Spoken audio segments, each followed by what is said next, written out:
एक नौजवान युवक अपनी हथेली जोत के ऊपर करके खड़ा हुआ था। उसके हाथ में बहुत पीड़ा हो रही थी, लेकिन फिर भी वह अपनी हथेली हटा नहीं रहा था। वह अपनी संकल्प शक्ति मजबूत करना चाहता था।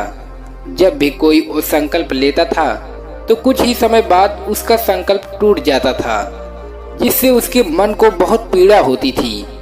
आज उसने निश्चय कर लिया था कि चाहे कुछ भी हो जाए, इस बार जो वो संकल्प लेगा उसे किसी भी कीमत पर पूरा करके ही दम लेगा।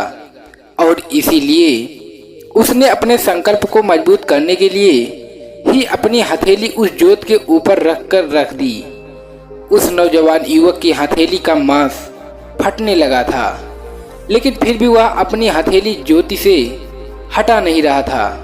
पीड़ा की स्थिति में भी बार बार वो अपने संकल्प को दोहरा रहा था, ताकि उसका संकल्प उसके अंतर मन तक उतर सके। तभी उस नौजवान युवक का गुरु वहां पर पहुंचा। उसने जब ये दृश्य देखा तो गलती से अपने शिष्य का हाथ वहां से हटा दिया और उसे डांटते हुए समझाया कि तुम यह क्या पागलपन कर रहे हो, इससे तुम्हें क्या हासिल होगा। अपने साथ हिंसा करके तुम अपने संकल्प को कैसे मजबूत कर सकते हो, यह तो निरा पागलपन है। गुरु ने समझाते हुए कहा कि याद रखना, संकल्प वही मजबूत हो सकता है जो बिना किसी हिंसा के लिया गया हो, बिना किसी दबाव के लिया गया हो, जिसमें शुद्ध रूप से अहिंसा भरी हो। ऐसा संकल्प ही तुम्हारे मन में लंबे समय तक टिका रह सकता है, वरना तो हिंसा करके तुम अपना ही नुकसान करोगे। उस नौजवान युवक ने झल्लाकर उत्तर दिया कि गुरुदेव, फिर मैं क्या करूं? मेरे समझ में नहीं आता कि मैं किस तरह किसी काम में अपना पूरा चित्त लगाऊं। किसी काम की शुरुआत में तो मेरे अंदर बहुत जोश होता है, उत्साह होता है, लेकिन कुछ ही समय बाद मेरी एकाग्रता खत्म हो जाती है। मुझे समझ में नहीं आता कि मैं लंबे समय तक अपने लक्ष्य पर एकाग्र क्यों नहीं रह पाता। ऐसी क्या कमी है मेरे अंदर और उस कमी को मैं किस तरह पूरा कर सकता हूँ। मैं परेशान हो गया हूँ, मुझे समझ में नहीं आ रहा। कभी कभी तो मैं अपने आप को ही हानि पहुँचाने लगता हूँ। मैं खुद से नाराज हो जाता हूँ, गुस्सा हो जाता हूँ, झल्ला जाता हूँ, मेरा दिमाग काम करना छोड़ देता है। ऐसी स्थिति में मैं क्या करूँ? मेरे सारे मित्र कामयाब हो चुके हैं और मेरे घर वाले मुझे रोज ताने देते रहते हैं। वह कहते हैं कि तू नाकामयाब है, तो कोई काम नहीं कर पाएगा। और अब तो मुझे लगने लगा है कि शायद वो सही कहते थे। शायद मैं अपने जीवन में कभी कामयाब नहीं हो पाऊंगा। अगर मैं अपने चित्त को एकाग्र करना नहीं सीख पाया तो मैं शायद यूं ही मर जाऊंगा, आधा अधूरा, बिना अपने लक्ष्य को प्राप्त किए हुए मेरा जीवन यूं ही समाप्त हो जाएगा। क्या इस समस्या का आपके पास कोई समाधान है? क्या कोई तरीका बता सकते हैं जिससे मैं इस समस्या से बाहर आ सकूं? गुरु ने उस नौजवान युवक के कंधे को सहलाते हुए उत्तर दिया कि जो अपने मन को समझ लेता है, अपने दिमाग को एकाग्र करना सीख जाता है, वही असल जीवन में बुद्ध कहलाने योग्य होता है। गुरु ने अपनी बात आगे बढ़ाते हुए कहा कि मैं तुम्हें आज बुद्ध के जीवन की वो 10 सीख देना चाहता हूँ, जिससे कोई भी इंसान अपने मन को एकाग्र करना बहुत आसानी से सीख सकता है। यह बात तो सच है कि मन को एकाग्र करना कोई आसान काम नहीं है। इसके लिए बहुत कड़े अभ्यास की जरूरत होती है, लेकिन सिर्फ कड़े अभ्यास से यह मुमकिन हो पाए ऐसा भी जरूरी नहीं होता। इसके लिए कुछ नियम होते हैं। अगर तुम उन नियमों का पालन नहीं करोगे तो तुम कितना भी कड़ा अभ्यास कर लो, तुम अपने मन को एकाग्र करना नहीं सीख पाओगे। इसीलिए अपने मन को एकाग्र करने के लिए जितना ध्यान जरूरी है, उतने ही ये नियम भी जरूरी हैं। इसीलिए इन नियमों को बड़े ध्यान से सुनना। गुरु ने पहला नियम बताते हुए कहना शुरू किया कि जिस प्रकार एक सांप अपनी कांचुली उतारते समय, उसी प्रकार एक इंसान को अपना अतीत अपने मन से हमेशा हटाते रहना चाहिए, वरना तो उसका मन अपने अतीत के बोझ के तले दबता चला जाएगा और उसका मन धीरे धीरे बूढ़ा होता जाएगा। तुम्हारे अतीत की असफलता, तुम्हारे पाप, तुम्हारे दोष, तुम्हारे लालच, तुम्हारी इच्छाएं, सब कुछ तुम्हारे अतीत में दफन है। और वह यानी कि अतीत तुम्हारे मन में दफन होता है। इसलिए उस अतीत को अपने मन में से निकाल कर फेंको, उस सांप की तरह जिस तरह वह कांचुली अपने शरीर पर से उतारता रहता है। दूसरा नियम जो गुरु ने बताया वह कुछ इस प्रकार था कि तुम्हारा शरीर ही तुम्हारी सबसे बड़ी संपत्ति होती है।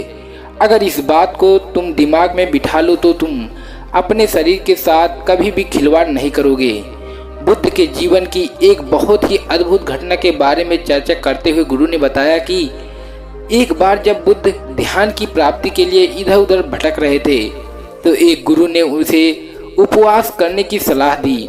महात्मा बुद्ध जो भी प्रक्रिया अपनाते थे उसे पूरे तन और मन से अपनाते थे, उसे आधा अधूरा नहीं करते थे, उसे पूरा करके ही दम लेते थे। इसीलिए उन्होंने उपवास के नियम को अपने जीवन का एक बहुत बड़ा हिस्सा बना लिया। लेकिन उपवास करते करते धीरे धीरे समय के साथ उनका शरीर बहुत कमजोर होने लगा था। उनके अस्थिपंजर दिखने लगे थे, उनका शरीर एकदम दुबला पतला हो गया था। एक दिन जब बुद्ध नदी पर स्नान करने के लिए गए तो नहाते नहाते अचानक वो वहीं पर बेहोश हो गए।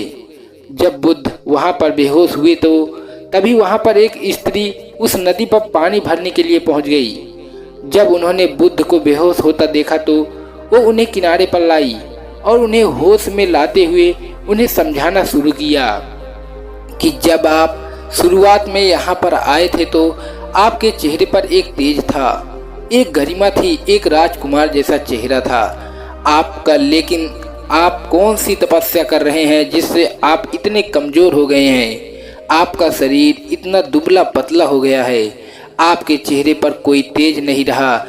आखिर ऐसी खोज का आप करेंगे क्या अगर आपका शरीर ही जिंदा नहीं रहेगा?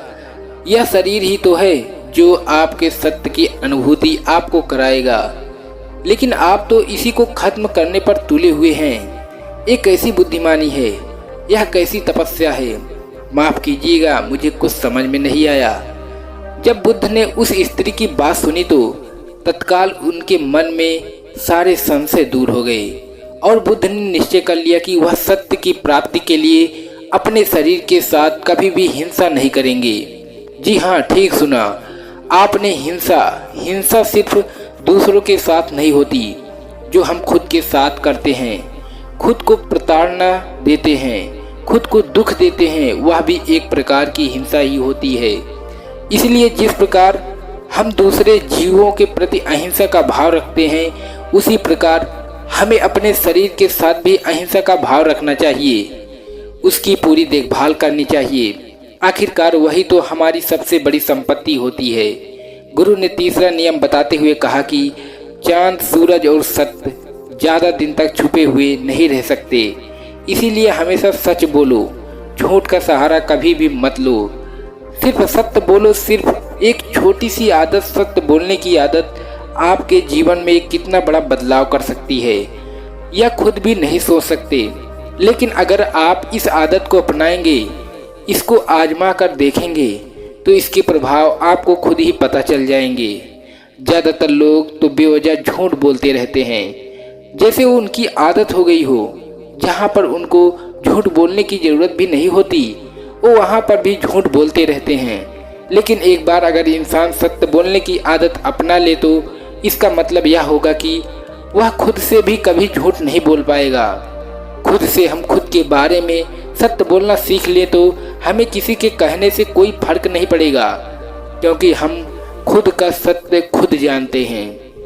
लेकिन इंसान खुद से सत्य तो तब बोलेगा जब वह दूसरों से सत्य बोल पाएगा। इंसान तो अक्सर दूसरों के सामने भी झूठ बोलता रहता है, तो वह खुद से सच बोलने की उम्मीद कैसे रख सकता है? अगला नियम बताते हुए गुरु ने समझाया कि गधों के बराबर चलने से अच्छा है कि घोड़ा अकेला ही चले। अगर तुम्हें अपनी आध्यात्मिक उन्नति के लिए कोई साथ नहीं मिल रहा, कोई संगति नहीं मिल रही, तो तुम अकेले रहना सीखो। बेवकूफ़ों की संगत में मत पड़ जाना, वरना इससे तो तुम खुद की हानि कराओगे। तुम्हारे बेचारेपन लोग फायदा उठाएंगे, तुम्हें धोखा देंगे, जिससे तुम्हारे अंतर्मन को पीड़ा पहुंचेगी, जिससे तुम्हारा अंतर्मन किसी पर विश्वास नहीं कर पाएगा और जब तुम्हारा अंतर्मन किसी पर विश्वास नहीं कर पाएगा तो तुम खुद पर कैसे विश्वास कर पाओगे। इन सब का कारण होता है बेवकूफ़ों की संगत, धोखेबाजों की संगत, चालबाजों की संगत। और तुम इस संगत में बार बार पड़ते हो, बार बार धोखे खाते हो और बार बार वहीं पर पहुंच जाते हो। कब तुम्हें अक्ल लगेगी? कब तुम खुद के बारे में सोचना शुरू करोगे? इससे अच्छा तुम अकेले रहो, अकेले रहने की आदत पालो, अकेला रहकर अपनी ताकत को पहचानो, क्योंकि यहाँ पर कोई अपना नहीं होता। अगला नियम बताते हुए गुरु ने समझाया कि जो तुम्हारे पास पहले से मौजूद है उसकी कद्र करना सीखो। इंसान हमेशा ज़्यादा की ख्वाहिश रखता है और उस ख्वाहिश, उस उम्मीद में, उस महत्वाकांक्षा में वो ये भूल जाता है कि उसके पास पहले से क्या मौजूद है। उसकी वह कभी कद्र ही नहीं करता। चाहे इसमें आप हुनर ले लीजिए, चाहे किसी इंसान के साथ अपने संबंध ले लीजिए। हुनर के मामले में बात करें तो आपके पास कोई हुनर मौजूद है, आपको भी पता है, लेकिन आप दूसरों से प्रभावित होकर उस जैसे हुनर सीखने की महत्वाकांक्षा पाल लेते हैं और अपने आप को पीड़ा पहुंचाते रहते हैं। आप अपने हुनर की खुद कद्र नहीं कर रहे हैं तो दूसरे कैसे कद्र करेंगे। और उसी प्रकार जो इंसान आपके पास मौजूद है, आपके लिए संवेदनाएं रखता है, आपके परिवार का हिस्सा है, आप उसी की कद्र नहीं कर रहे हैं, उसी को समय नहीं दे रहे हैं और उनके पीछे भाग रहे हैं जो आपको समय ही नहीं देना चाहते, जो आपके अपने ही नहीं हैं। तो ऐसे लोगों से आप क्या उम्मीद रख सकते हैं?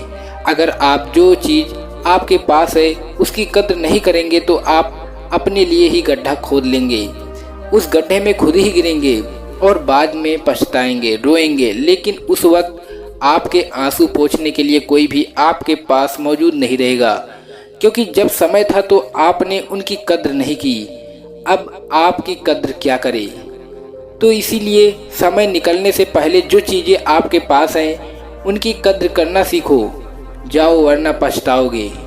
गुरु ने अगला नियम बताते हुए कहा कि ये जीभ धारदार चाकू की तरह होती है, जो खून तो नहीं निकालती लेकिन घाव बहुत गहरा करती है।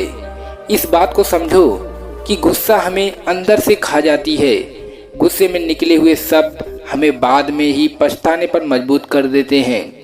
तब तो हमें ध्यान नहीं रहता कि हम क्या कह रहे हैं, लेकिन कुछ समय बाद जब हमारा गुस्सा शांत होता है तब हमें एहसास होता है कि हम गुस्से में क्या कुछ बोल गए, और जो एक बार बोले हुए शब्द होते हैं वह वापस कभी नहीं होते। वह सिर्फ आपके अंदर एक चोट कर जाएंगे, दूसरों की नज़रों में आपको नीचा कर जाएंगे। इसीलिए कभी भी बोलो कम बोलो, उतना ही बोलो जितना ज़रूरत है, वरना तो चुप रहना सीखो। चुप रहने की ताकत तुम्हें दुनिया में एक महान मुकाम तक पहुंचा सकती है, लेकिन ज़्यादा बोलने की आदत दूसरों के बीच तुम्हारी इज्जत को बिल्कुल ख़त्म कर सकती है। कोई तुम्हारी बात पर ध्यान नहीं देगा अगर तुम बेवजह बोलते ही चले जाते हो। आखिरकार गुरु ने अपने आखिरी नियम बताते हुए उत्तर दिया कि दिमाग ही सब कुछ होता है, तो तुम सोचते हो वही बन जाते हो। इसीलिए हमेशा अपने बारे में सकारात्मक सोचो। गुरु ने बताया कि विचार तरंगों की भांति होते हैं। तरंगे दोनों प्रकार की होती हैं, नकारात्मक और सकारात्मक। जिस प्रकार के विचार हमारे अंदर उठते हैं उसी प्रकार की तरंगे हमारे इर्द गिर्द पैदा होती जाती हैं। इसीलिए अपने आसपास सिर्फ सकारात्मक तरंगों को ही बढ़ावा दें। नकारात्मक तरंगे आपको पीछे की ओर ले जाएंगे। गुरु ने बताया कि हो सकता है समझाने में तुम्हें ये आदतें बहुत ज़्यादा लगें, तुम्हें लगे कि कितना कठिन काम है, लेकिन ध्यान से सुनना, कोई कठिन काम नहीं है। बस चंद आदतें तुम्हारे जीवन को बदल कर रख देंगे। सबसे पहली आदत, जिस प्रकार सांप अपनी कांचुली उतारता हुआ चलता है उसी प्रकार तुम अपने मन से अतीत को निकालते हुए चलो। दूसरी आदत, तुम्हारा शरीर ही तुम्हारी सबसे बड़ी संपत्ति होती है, इसका ख्याल रखो, समझो। तीसरी बात, अगर हमेशा सत्य बोलोगे, कैसी भी परिस्थिति हो, झूठ का सहारा कभी मत लो। चौथी आदत, अगर तुम्हारे पास अच्छे लोगों की संगति नहीं है तो बेहतर कि तुम अकेले रहो और अकेले ही अपने सफ़र को तय करो। पांचवी आदत, जो कुछ बोलो सोच समझ कर बोलो, कम बोलो अन्यथा चुप रहना सीखो। छठी आदत, हमेशा अहिंसा का रास्ता अपनाओ। खुद के साथ भी हिंसा करना पाप होता है। सातवीं आदत, जो कुछ हम सोचते हैं आखिरकार हम वही बन जाते हैं, इसलिए हमेशा सकारात्मक सोचें। ये 7 आदतें तुम्हारे जीवन को पूरी तरह से बदल देंगे। एकाग्रता अपने आप बढ़ती चली जाएगी।